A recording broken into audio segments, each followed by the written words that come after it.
need another pill, another bitter pill to wake me upon the windowsill. The cat silently quaking, who's left to kill? Oh, does the emperor?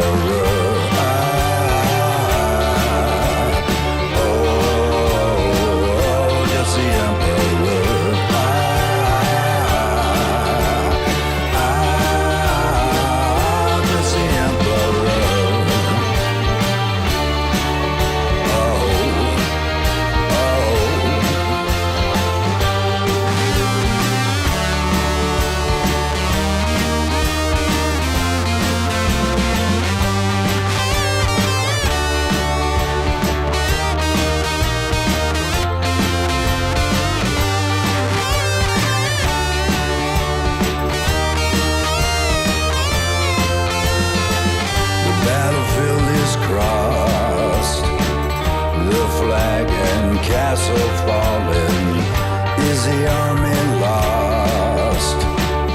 Command no longer calling into an early frost.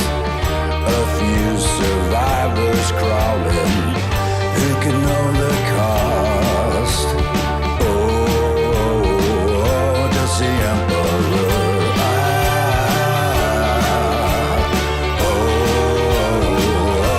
The emperor, oh,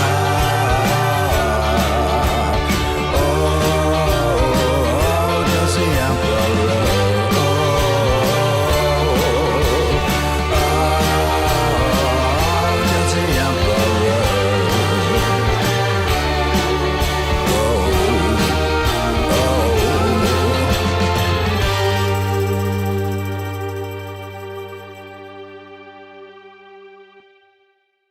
So I'm going to attempt to do this while holding the camera, which in this instance is my phone, without fucking everything up.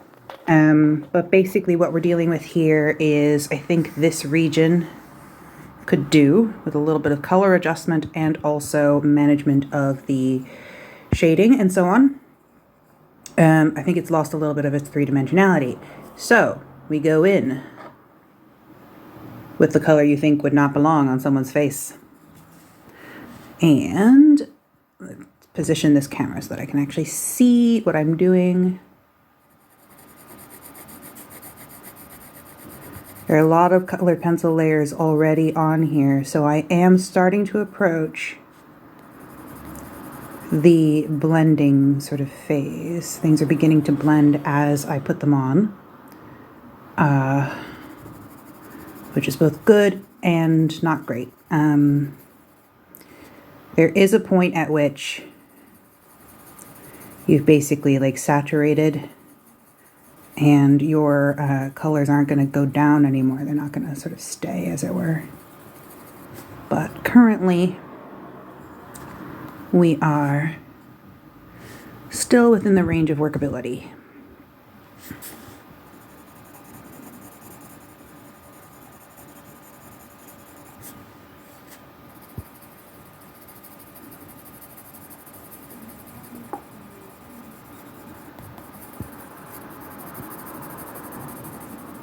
And I'm deliberately applying this extremely lightly and slowly because the last thing I want is to make a really sudden stroke or actively add a green tinge to the face. Oops, sorry.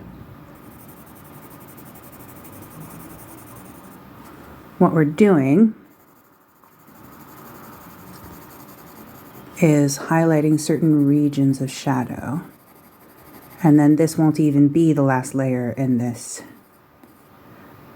situation. Did I say highlighting certain regions of shadow? That doesn't make any sense. You know what I mean.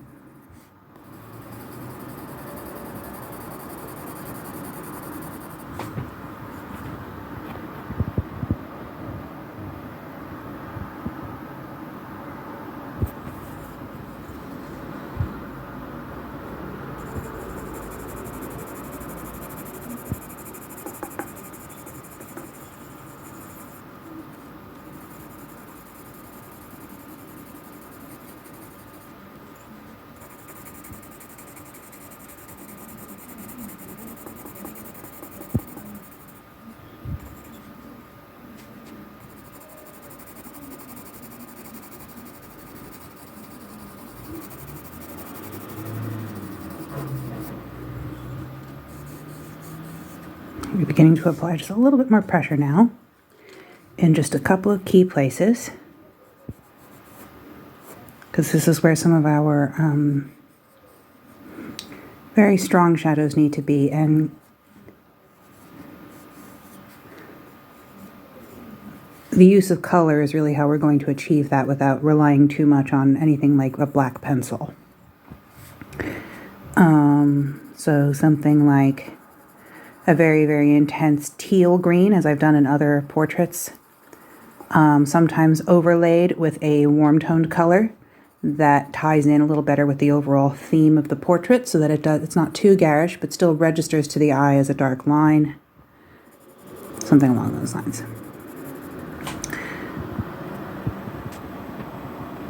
Can't really see too well what I've done here. But if I zoom out, I should begin to see how this is going to layer. And what I'm likely to do is go in with a few of these sorts of darker warm colors in this area and maybe redo a little bit of the purple. And hopefully we'll begin getting that delightful shadow that matches the overall skin tone of my reference, which has a very sort of warm tone to the skin, but with an interesting, cool kind of lilac undertone. So, hence the acid green, I guess. So what you should be able to see here is that I've gone in very, very lightly because I don't want it to get overly muddy. I've gone in here with the green, here with the green. So basically all that's really done is, my camera's really blue, but all it's done is really kind of toned down some of those areas. There's some green here, which you can actually see probably a little bit better. And I've gone in with some of the outlines also up around the nose, which actually just still needs some clarification work. So actually I'm going to go in and do a real quick. And basically what I'm doing here is adding in the red tones over where I've placed some green. So I've done some green inside the nose, like freaking boogers or something. Just gonna quickly, I'm actually gonna do that in better detail later because I have other plans for how to darken that, but you'll see that even just adding a little bit of this red over it gives it better context within the overall portrait. And the entire process basically is one of very slowly laying down color and assessing the three-dimensionality of that and the color payoff as you go. At least that's my method anyway. So I want to give a little bit more of a rosy peach tone, or not peach tone, rosy tone here. Sort of a lower blush on the face.